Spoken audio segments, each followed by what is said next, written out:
Hey there, hello, hello there, it's Jeff Cutter Diamond, and this time, this top 10 list is dedicated to all those New York Ranger fans who are suffering, well, for now, because the Rangers are sucking so much, unfortunately. And this time, it's the top 10 worst trades in New York Rangers history. Here we go. Number 10, Tony Amonte from New York to Chicago. Tony Amonte played his first 3 NHL seasons with the Rangers starting in 91. We got to know Tony Amonte after his performance in the famous outdoor preseason game between New York and Los Angeles at Caesars Palace. Second in Calder Trophy behind Mr. Pavel Bure. He had pretty much a decent production in his second year, but not much in the third year.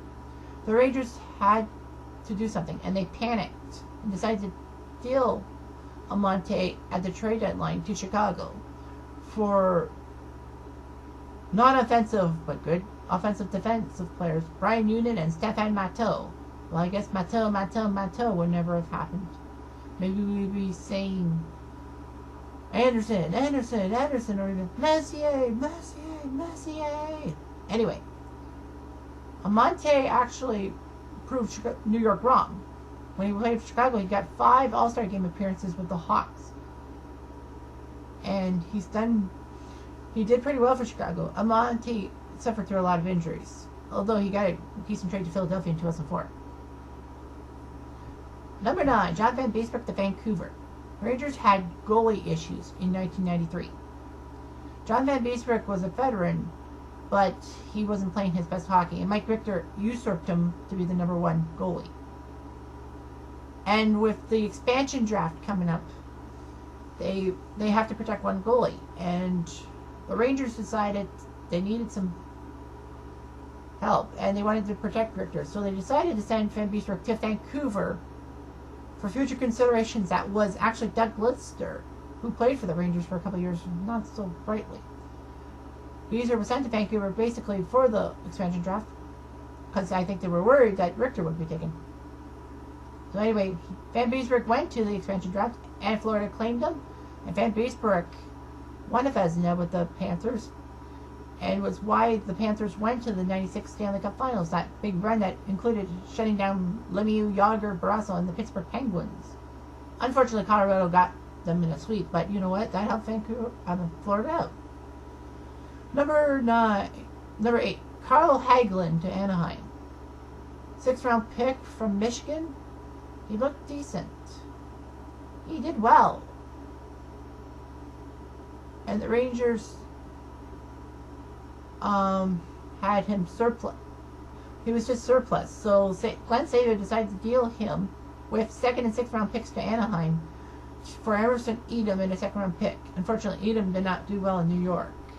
So anyway, after playing half a year in Anaheim, Hagelin was then shipped to Pittsburgh when he got the Stanley Cup in his possession. That is just terrible how Anaheim was treating him, and he ended up winning the Stanley Cup. That's akin to Phil Kessel for Toronto, training in Pittsburgh, and then all of a sudden he wins the Cup. Edom only played 19 games for the Rangers before being traded to Vancouver. So anyway, Hagelin looks good. Number 7, Alex Kovalev to Montreal. Kovalev was a 15th overall pick in 1991. The first Soviet Union-born player to be in the first round. He was dynamic. He played for the 94 Stanley Cup winning team. He had issues with Mike Keenan. But anyway, he kept playing for the Rangers until 1998 when he was traded to Pittsburgh in a deal that saw the Rangers reacquire Peter Nedved. Kovalev did well, and then he went to New York in 2004 in another player deal. And then all of a sudden, Kovalev lost the touch, seemingly, and then he was traded to Montreal for Joseph Ballet in a 2nd round pick, an AK-27. Came through, and in Montreal, he put his form to good use. He famously scored a pair of goals in that Montreal-New York game that Montreal was down 5-0 to the Rangers, and then Kovalev scored the last 2 goals in regulation to tie it at 5. Montreal won in the shootout, but anyway. Kovalev got the All-Star appearance in Montreal, and he was the first ever Russian All-Star game captain. Number 6. No, that's not it. Yeah, that's right. Number 6. Trading Brian Leetch, not once, but twice. Anyway, Brian Leetch was undeniably one of the greatest Rangers of all time. 9th overall in the 86th pick from Texas. And he spent 17 years in the Rangers blue. He won the Cup. He won 2 Norris Trophies, Calder Trophy, and the Conn Smythe Trophy. He was great in all that. So, in a way, the Rangers needed to get salary issues. So they traded Leach's rights to Edmonton for UC Marketing in a 4th round pick. And of course, Edmonton didn't want him. The Rangers snatched him back. He played another decent season, but then he got traded to Toronto for some players. I can't remember who. I think Jarkko Imanen was a player traded from Toronto. Well, a draft pick that the Rangers took from Toronto. Anyway, Brian Leach was then signed in Boston after the lockout, and he scored 1,000 points in a Bruin jersey, of all things. Number 5, Marc Savard to Calgary. Marc Savard was decent. He got picked in the 4th round by the Rangers. He had flashes of being a superstar, but he couldn't keep it up. So the Rangers decided to trade him to Calgary, along with a 1st round pick for Jan Hlavik, Jamie Lundmark, and Craig Anderson. Good grief. They could have got Craig Anderson. Could have kept him. Savard was good with Calgary, and he helped other teams out at being a Ranger killer. So anyway, it just Hlavik and Lundmark were nothing. Number 4, Eddie Shack to Toronto. Eddie Shack was a good left winger in the Rangers farm system. After a couple of years with the parent club, they decided to trade Shack to Toronto for Pat Hannigan and Johnny Wilson. Johnny Wilson is that coach from Detroit in the 1970s. It didn't work out. Rangers didn't get anything. Didn't get their bang for the buck. And Eddie Shack was an agitator and a decent goal scorer when he had to be. He was part of why the Leafs won 4 cups in the 1960s. He was honored with the folk song Clear the Track, Here Comes Shack, which would reach number 1 on the Canadian pop charts. Number 3, Bob Crawford, Kelly Miller, and Mike Ridley to Washington.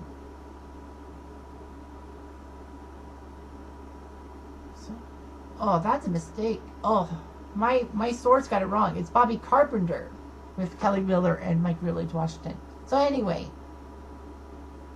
Phil Esposito wasn't happy with the Rangers, so he decided to trade Carpenter, Miller, and Ridley to Washington.